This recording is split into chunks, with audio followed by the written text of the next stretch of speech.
Hello everyone. हम लोग आज इंटरप्रेनर के बारे में हम लोग जानेंगे कि एक इंटरप्रेनर होता क्या है। अगर हम लोग इंटरप्रेनर के बारे में अगर हमें समझना हो तो बहुत आदमी यह बात बोलते हैं कि एक बिजनेसमैन को ही इंटरप्रेनर बोलते हैं, जबकि बिल्कुल ऐसा नहीं बोला जाता।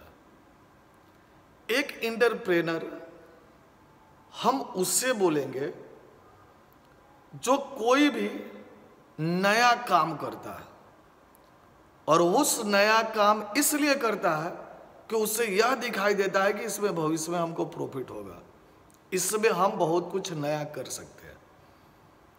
और एक बिजनेसमैन हम उसे बोलते हैं जो पहले से जो ट्रेडिशनल काम चल रहा हो उसको अगर वह करता है तो हम उसको क्या बोलेंगे? एक बिजनेसमैन बोलेंगे। यानी कहने का मतलब क्या हुआ, अगर आपसे एक इंटरप्रेनर का डिफिनेशन अगर पूछे तो इंटरप्रेनर वह व्यक्ति होता है जिसके मस्तिष्क में नया विचार आता है, उसके दिमाग में माइंड में नया विचार आता है, वह उस विचार को धरातल पर उतारने का प्रयास करता है, यानी वास्तविक रूप देना चाहता है। और वास्तविक रूप देने के लिए स्वाभाविक है उस काम में कुछ जोखिम रहता है, यानी कुछ रिस्क रहता है, कुछ अनसर्टेनिटी रहता है, उसको वह सहन करने के लिए तैयार रहता है। यानी इंटरप्रेनर के बारे में हम लोग यही सामान्य बोलचाल की भाषा में यह बता देंगे। अब यहां पे बात आता है क्या कि अगर हमें एग्जाम में इंटरप्रेनर के बारे में हमें डिफिनीशन लिखना रहे तो हम लोग कैसे लिखेंगे? ये तो बात हम लोग लिखिए देंगे अपना मन से।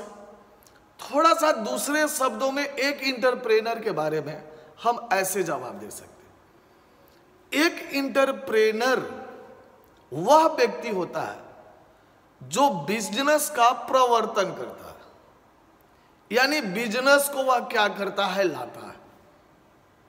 वह व्यवसाय में नए विचार को जन्म देता है, यानी नया अपना थिंकिंग लाता है। और वह क्या करता है? वातावरण में, इन्वायरमेंट में अगर उसे दिखाई देता है कि कहीं प्रॉफिट वाला बात है, हमें भविष्य में प्रॉफिट हो सकता है, तो वैसा अपॉर्चुनिटी का वह क्या करता है? खोज करता है। और वह जो विचार उसको आता है तो वह विचार को वह क्या करता है? वास्तविक रूप प्रदान कर देता है। यानी कहने का मतलब क्या हुआ, हम एक इंटरप्रेनर को एक प्रवर्तक, एक प्रमोटर के रूप में डिफाइन करते हैं, जिसके मन में नया विचार आता है। वह क्या करता है? प्रॉफिटेबल अपॉर्चुनिटी का चुनाव करता है और प्रॉफिटेबल अपॉर्चुनिटी को वह क्या करता है? वास्तविक रूप प्रदान कर देता है। हम लोग एक इंटरप्रेनर का परिभाषा यही देंगे। अब आपके मन में यह भी क्वेश्चन आएगा कि सर, यह जो इंटरप्रेनर जो शब्द है, यह शब्द कब से आया, कहां से आया?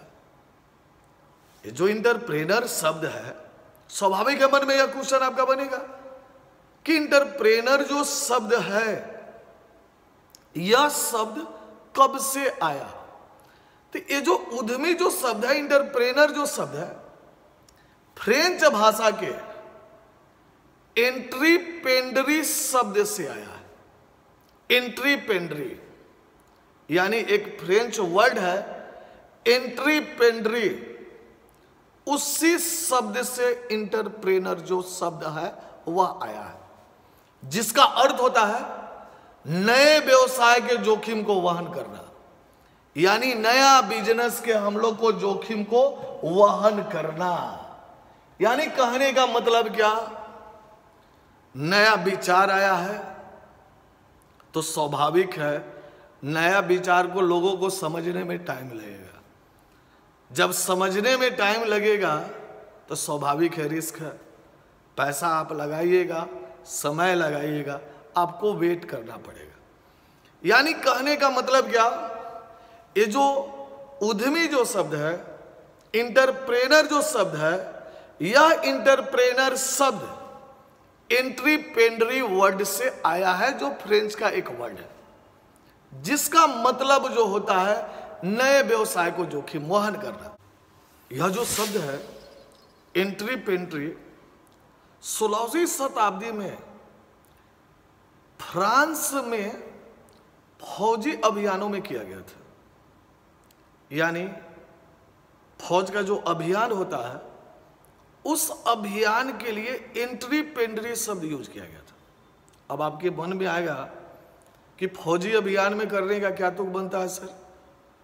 अब कोई भी फौजी नीडर होकर काम करता है, और स्वाभाविक है एक इंटरप्रेनर नीडर होके ही वह रिस्क लेता है। इसीलिए फौजी अभियान में इसका उपयोग हुआ था। बाद में हम लोग इसको आर्थिक क्रिया में हम लोग यूज करने लगे, और आर्थिक क्रिया में जो यूज करने लगे वह 18वीं शताब्दी से, यानी 18th सेंचुरी से, जबकि 17वीं शताब्दी में 17th सेंचुरी में हम लोग इसको साहसिक कार्यों में हम लोग, यानी भवन बनवाने में, रोड का कंस्ट्रक्शन करवाने में यह शब्द का हम लोग यूज करते थे, उपयोग करते थे। लेकिन हम लोग इकोनॉमिक एक्टिविटीज में, आर्थिक क्रिया में हम लोग कहां से यूज करने लगे? 18वीं शताब्दी में। यानी सबसे पहले एंट्रीप्रेन्योरी शब्द का प्रयोग यानी फ्रांस के सेना अभियानों, यानी फौजी अभियानों में किया गया था। यानी फौजी अभियानों में किया गया था। उसके बाद 17वीं शताब्दी में साहसिक कार्य, और वही 18वीं शताब्दी में यानी 18th सेंचुरी में हम लोग क्या किए? इसका काम हम लोग, या इसका हम लोग, इस वर्ड का उपयोग इकोनॉमिक एक्टिविटीज में हम लोग करने लगे।